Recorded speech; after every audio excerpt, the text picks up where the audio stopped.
Hey guys, this is Kirob speaking, and today we are back in Automation 1995 in the light campaign V2 with Vista Automotive in Achana. And just look at our score, 100,000!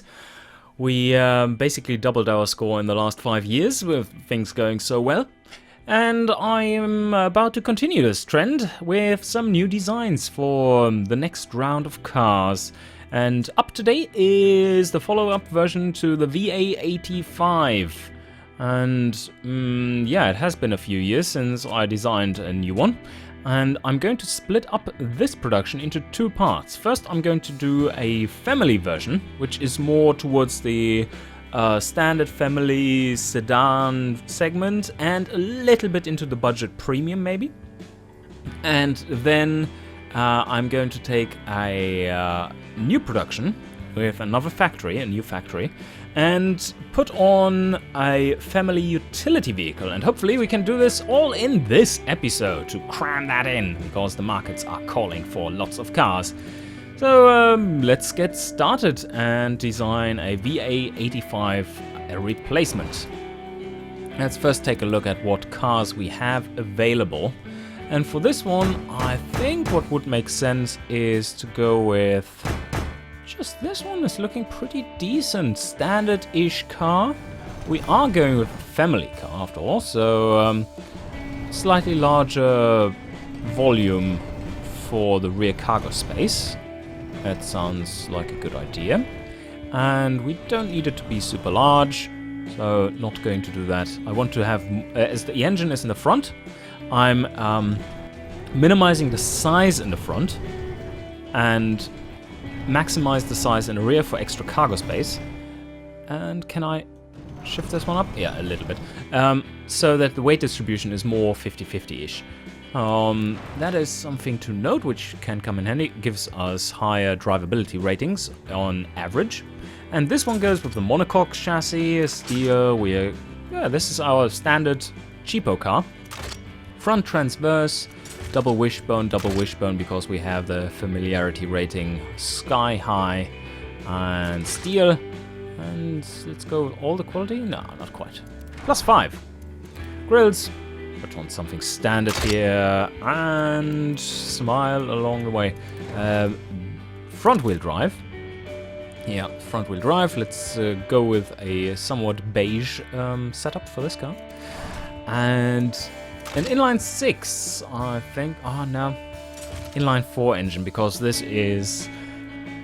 Yeah, we could even go with a premium version, which is an inline 6 then, because we are trying to penetrate into the, let's say, budget premium segment. Maybe even premium. And full alloy. Oh, what? Doesn't even fit an inline 4. That's bad. Tight engine bay, it looks like. So what can we do about this? Let's see. We could go for front longitudinal and front wheel drive. Let's see if that one fits. No, it doesn't fit either. That is too bad. Then definitely we won't be able to fit an inline 6 either. So how large can this one be? Oh, okay, well, then this is the wrong setup anyway. So let's switch this one back to front wheel drive, but here front transverse. And let's see how large. Ah, okay, it isn't too bad. It isn't too bad. Let's go with 80 and probably like 2 liters. Yeah, 2-liter engine. 2 liters is good enough. Could even go with a little bit more, like 2.2 or something. Depending. That's such a shame that it's so. But it's so tight in this engine bay. But 2 liters should be fine for this one. Well, let's go with this. 4-valve, single overhead cam, full alloy, cast, +4 and 9 compression. 45? No, definitely not 45. But something like 30. 30 is good. And VVT does make sense. What more do we need?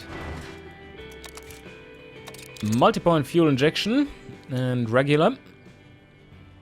Fuel saving, yes, because we want to ram it into the commuter market as well. That is very important. That's one category we do need to serve.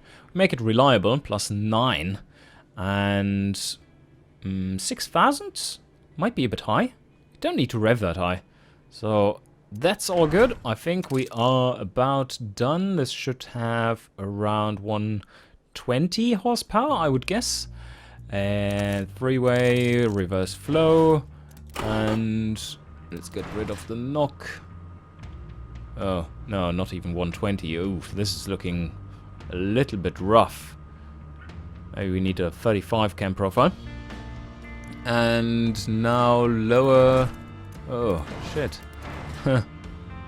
Yeah, kind of need to lower the rev limiter.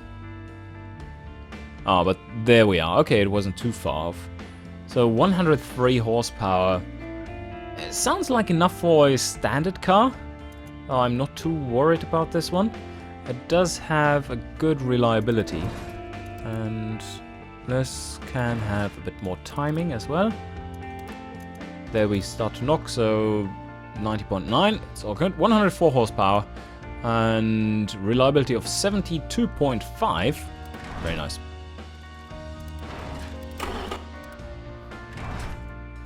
So automatic, 5 gears, and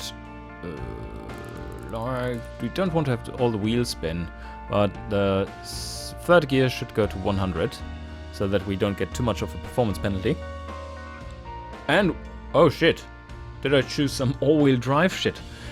That may be the problem here. One sec, maybe we can fit a larger engine in there. I probably chose the completely wrong thing. So, oh, okay, let's see. Do we fit a larger engine in here now? Maybe? No, okay. No, that was a fluke. Anyway, it should be good enough. It should be good enough. But now we don't have all-wheel drive. No, it's front-wheel drive, very good. And +7, yeah, all the quality in here. Medium, 175s should be more than enough. Maybe 165s in the front. And 15-inch tires, 16-inch tires is a good number.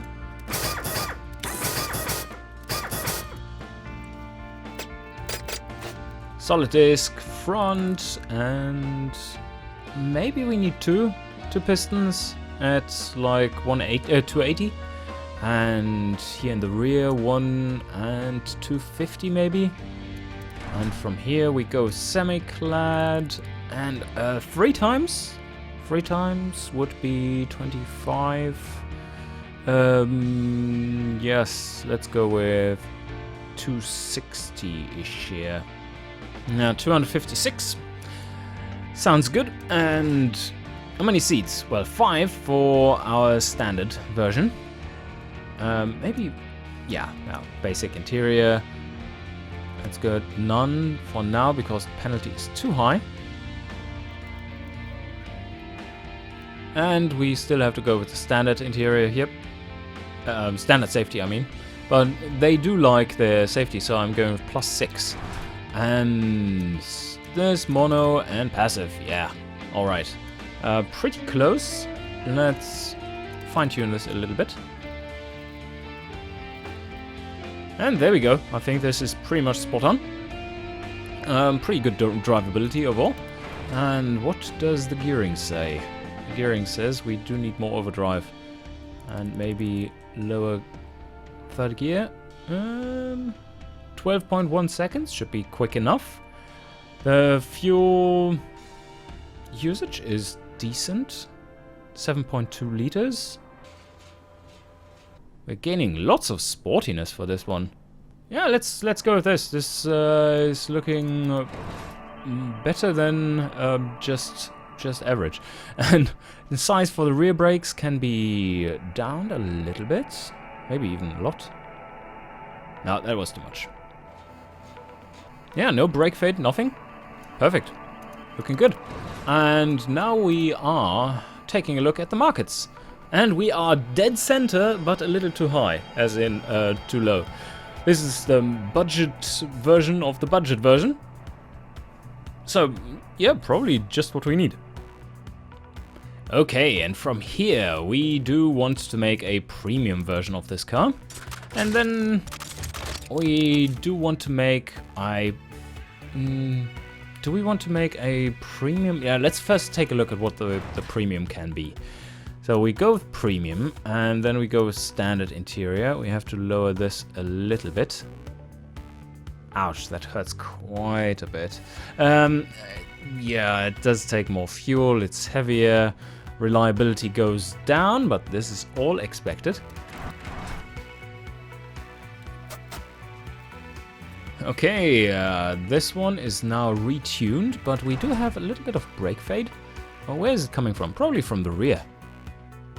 Yep, that's the case. 205s? No, 200 in the rear. That's good enough.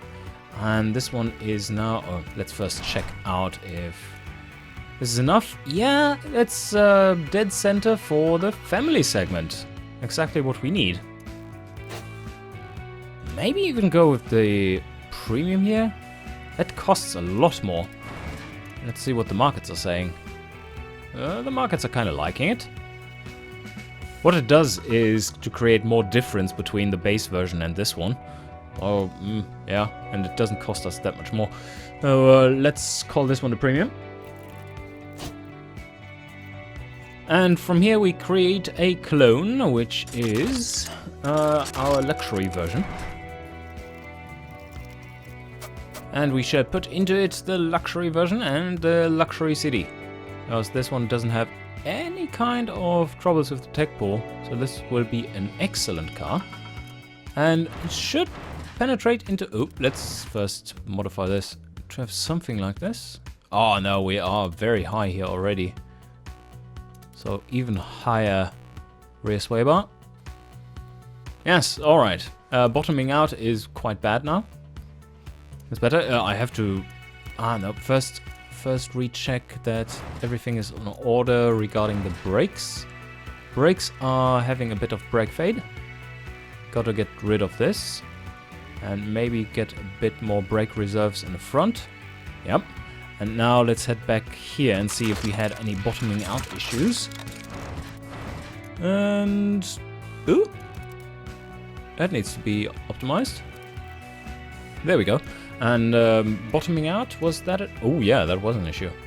Damn it. Almost slipped through. Oh no. Does the base version have any issues with this? I doubt it. Nope, that's fine. It's so much lighter that it doesn't have any bottoming out issue. But the luxury version, let's take another look at this one and see how it does in the markets. And yes, it is getting into the premium budget category. And the premium. Very good. That's exactly where we want it to be. And a little bit into these, although it's not really super desirable. But it's partially due to the high price. Which will be lower. Not much lower, but yeah, still. It's a lot of material cost in the luxury version. But the luxury version should have 2 seats. Yes, exactly. Because it's weird. Yes, it is very weird. Exactly, yeah, that's much better. Okay, and the premium does need 4 seats, and the base should have 5, I guess. So the base version already has 5. No need to change anything there. And the only thing that makes the luxury version really shit is the crappy engine. But that's what people have to deal with. I mean, we do have other cars that cover the other fields, so it's good enough. And what more to do here? I think we are done with this one, so let's put it through engineering. This is looking good so far. Quite a lot of engineering time. Let's give them a bit more money, like 80, and then go from here to 4 years. There we go. Yeah, that's looking much better. 82 reliability. It's pretty amazing. We can go to 4 years with 99. Yep, that's exactly what we're going to do. And choose this one and assign it. Large 3 and large 2. And then we only have these other factories left over. Cool. How much modifications do they need? 1 billion here, peanuts. 355 million there, that's also peanuts. And the cars, well, not that many luxuries. Lock this one, and probably something like this, I would assume. And maybe we get around to building 2.5 shifts worth of cars, or maybe lower. Let's see how it goes. The current mega bubble might pop, so we don't want to go completely overboard with the production. But this is all good. The premium is... oh yeah, that is dead center in the family and commuter, exactly where we want it to be. So we got it right. We did get it right. We can sell this at a 60-70% markup, and this one at like 50, and this at 40-ish, maybe? Yeah, let's go with this. And grand total, only 2.2 billion. Yeah. Let's do this. And now, the same needs to be done in a new factory for a family utility vehicle. Now let's do that. New car. And do we have any good choices here? Which of these has... oh yeah, this. Let's build it on this platform. And we go with ladder setup and front longitudinal in this case. Double wishbone, but solid axle leaf. And for steel, don't quite need as much quality in this. For the grills, yeah, this one. Don't need too much cooling. That should be enough cooling. The engine will be slightly larger and even less powerful, I guess. So longitudinal rear-wheel drive in this case. And it's also beige. Of course it is. Engine, large inline 4. Maybe make it even larger than previous one. Engineering time very high. Yeah, let's still go with this one. And now we have lots of room. We have so much room. And we make it a 2.5 liter engine. And a little bit lower powered though than the others. Lower cam profile, just 25 VVT. Yep, we do want VVT.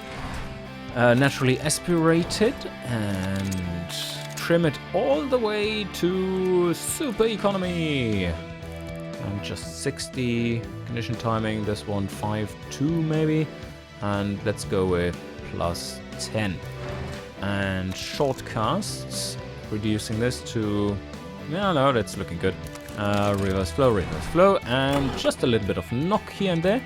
One step should get rid of this, and we are basically done with this one. Very high and good reliability.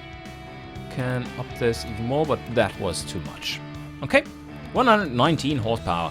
How was the exhaust looking? 42. Yeah, we don't want to have wheel spin either. We do need low gearing for the utility, so I'm quite fine with having a pretty much strangled engine in this case. Automatic torque converter, yes, basically build the same car here, and lots of overdrive. No fancy diff, but quality, 6 should be fine. Hard, long life road, because they have very high load capacity. And let's see what the tires are doing. So maximize the size. And this gives us a size of 70 in profile. That's good. Maybe something like this will do.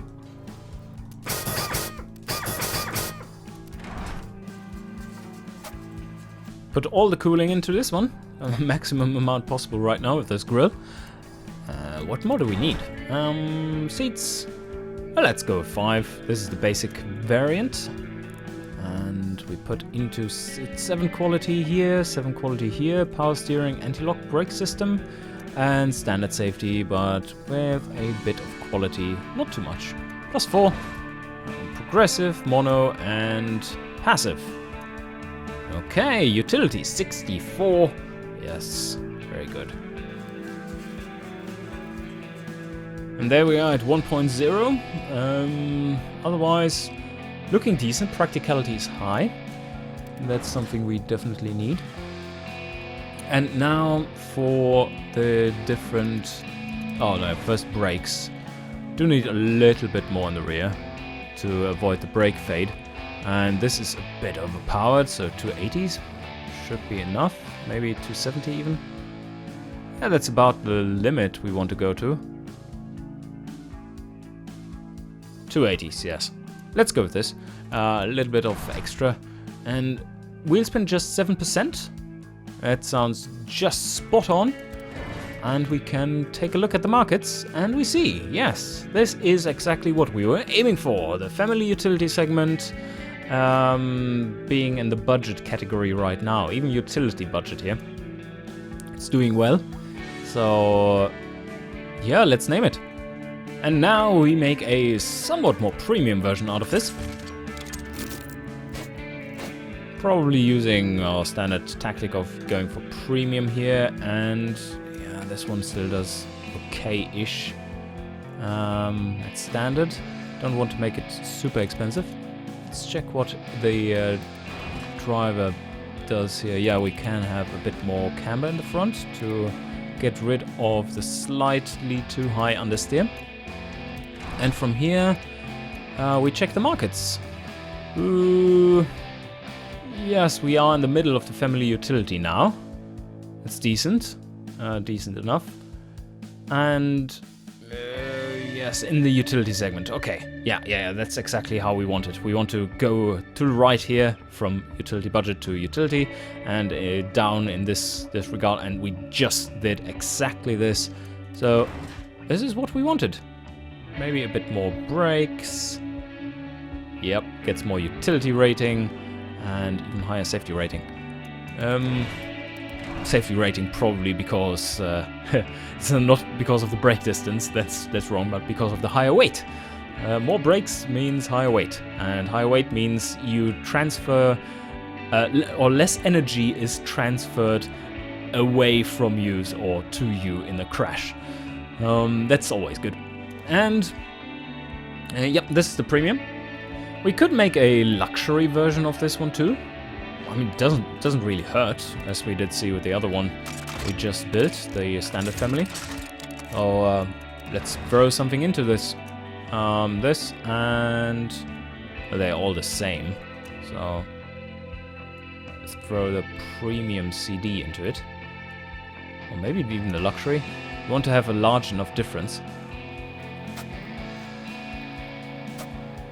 Okay, brakes optimized as well. Suspension is fine. And now let's check out the I don't really like it. I don't really like this one. Maybe the base version of this car is just a little too crappy. We are not putting super high-tech suspension stuff in it, and there's nothing fancy in this car. Maybe they just don't like it because of this. And the engine is crap, and yeah, definitely not a premium utility vehicle in that sense. Nah, let's delete it. I'm quite happy to just have these two. The markets don't seem to be too demanding for those, and you kind of need a dedicated vehicle to cater to these markets, the family utility premium and utility premium. Because the car needs an engine which has some kind of prestige to it, otherwise they will be like, ugh, what the hell is this? Anything below 8 cylinders, I think, is rather not appreciated by those people. Reliability is looking very good though.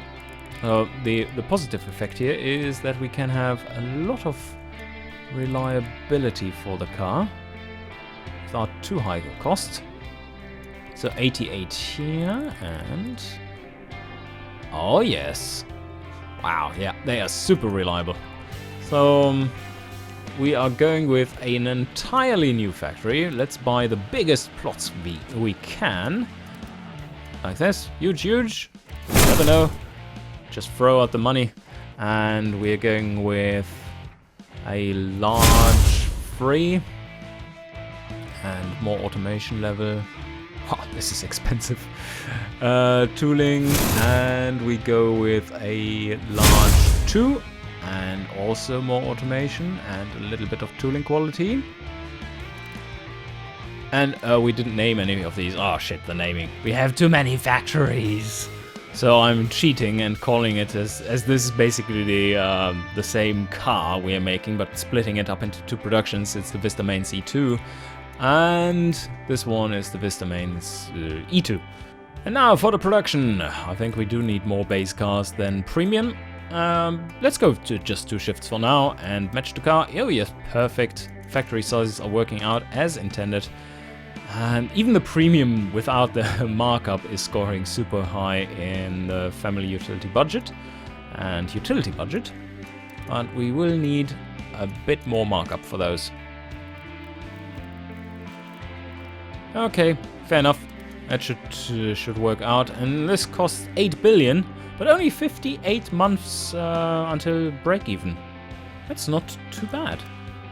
Even though it's a large 3 and large 2 factory. So, yeah, let's start this. Excellent! We designed 2 cars in one go. Just look at this list grow. And we are not even done. We have 2 more cars to redesign. And that is the Dash 85 in the next episode. And then the Pico. And the Dash 85 will probably take a little bit of time because we are underproducing too. We need a larger factory. But yeah, we do want to make both the light sports version and the muscle car version once again, because this has been working out very well. Okay, and then the Pico, and then we are ready to progress into year 2000 after that. So that's all for today. Lots of designing going on now. Whew. And yeah, hope you enjoyed, and see you guys next time.